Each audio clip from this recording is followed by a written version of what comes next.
Hello' guys, আজি লৈ আনিছোঁ এখন মাৰুতি চুজুকি গাড়ী চেলেৰিঅ' VXi 2016 মডেল হয়। বহুতে বিচাৰি থাকে মাৰুতি চুজুকিৰ অকণমান ভাল কণ্ডিশ্যনত গাড়ী পালে জনাবৰ কাৰণে। আগতে গাড়ী ডিল কৰি থাকোঁ যদিও ভিডিঅ' বনোৱা নহয়, তো সেইকাৰণে ভাবিছোঁ এইবাৰ পৰা ভিডিঅ' বনাই যাম। তো এখন আপোনালোকে ল'ব পাৰে, কমপ্লিট অৰিজিনেল পেইণ্টত আছে গাড়ীখন, ফাৰ্ষ্ট অনাৰ গাড়ী। আৰু ইণ্টেৰিয়ৰ কণ্ডিশ্যনো গাড়ীখনো বহুত ধুনীয়া হৈছে, চিট কভাৰ বা বাকী বস্তু বহুত মেইনটেইন কৰি ৰাখিছে গাড়ীখনো।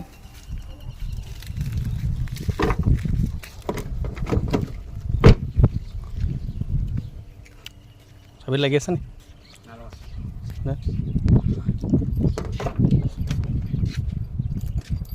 জানি তলে আছে ন?